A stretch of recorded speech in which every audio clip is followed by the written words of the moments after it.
Saints and Lions, it's game day. And who better to talk to than ESPN's Mike Tirico? Coming up next on the Black and Gold Today.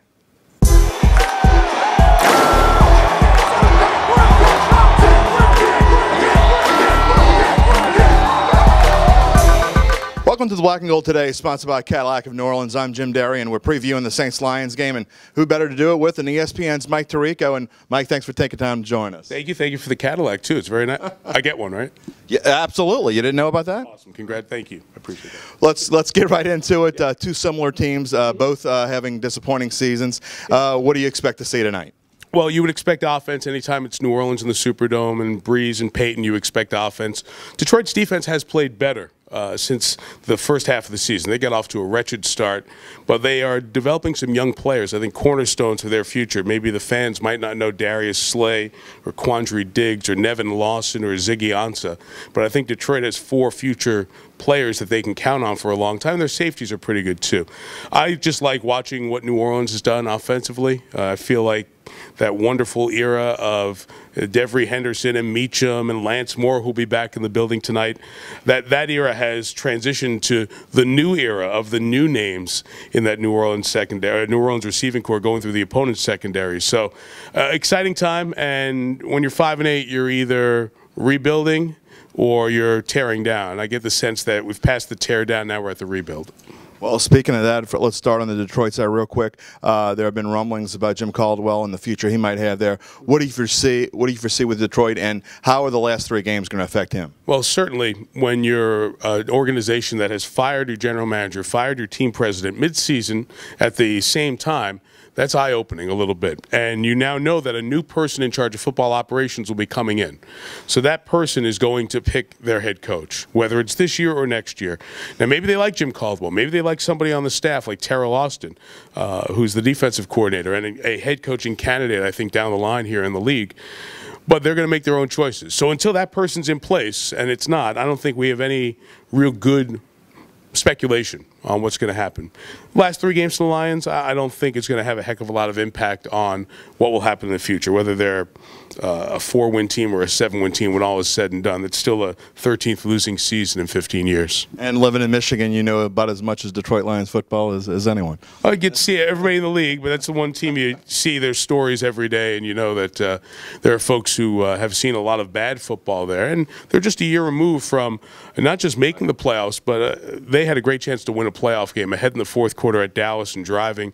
A flag got picked up, never an explanation on it, and it turned into a loss. So they're not as far away, I think, as when they were an 0-16 team back just over a decade ago.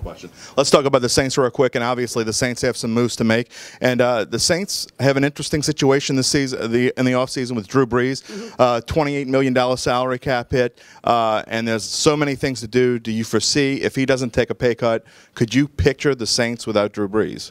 You're going to have to at some point, but I don't think it would be the wise move at this point. Drew, I think there was concern after the shoulder injury in the first quarter of the season. But he's come back and thrown the ball very well and very effectively, and doesn't look anything like a quarterback who's on the steep decline at 37. The cap number is an issue, but I think if you've seen health-wise that he can continue to play, there's a creative way to financially restructure and extend for a few more years. And I think Drew Brees, he's made his money. He certainly wants to get what market value is, but if you look at Tom Brady in New England. Right. Tom Brady has taken a bit less money to help have a team around him. And I think that's an important decision on the player side of this, as well as the organization side of where do we go creatively to find a way to try to get one more run out of the Peyton Brees era. Speaking of Peyton, Coach Sean Payton, there have been lots of rumors about whether he'll be traded or what sorts of things might happen with Coach. Again, similar question. Could you see the Saints without Sean Payton in the near future? At some point, yes, because this has been 10 years as a head coach, 9 seasons served, the 1-year suspension. That doesn't happen very often in the NFL. There are very few coaches. You're only on one handful, the guys who've been in one place that long. So it's going to happen sooner than later. I think the energy that he has, watching him at practice, the involvement in the offense, what this team has become and what they're rebuilding with the young people, I certainly can see him staying here. Now, the question is, will the ownership situation, which seems to have stabilized a bit, will it remain stable or will it continue to be turbulent? Because then it opens up doors for Sean. And I think we saw that in Buffalo last year with Doug Marrone. If you don't know who you're working for, you may want to start looking to work elsewhere. So if the ownership situation remains and he's comfortable with it, okay. If not, then issues.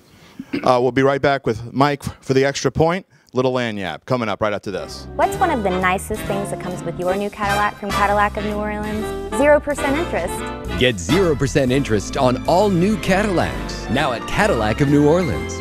New owners, new attitude, on Lime Street in Rye in Metairie. For today's extra point, we're going to ask Mike one more question and stay with him. And Mike, lastly, can you kind of touched on it a little bit with Sean Payton and Drew Brees, but what do the Saints need to do to get back on the positive track and get back towards that playoff team in 2016?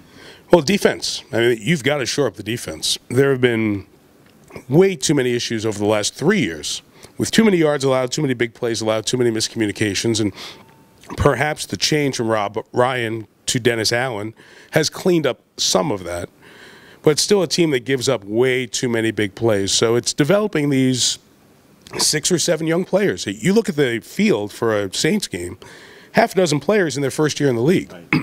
So they're experiencing a lot of new things, a lot of challenges, and I think as they go forward, the more they play together, the better they play. A draft where you look at that defensive side of the ball and bring in more talented people, as happened in the last draft, now you're going to start going back in the right direction. So to me, the offense is good enough. It's not what it was 10 years ago, but it's still darn good. Defense. Win games on that side of the ball. If you could do that, I think these guys have a good future.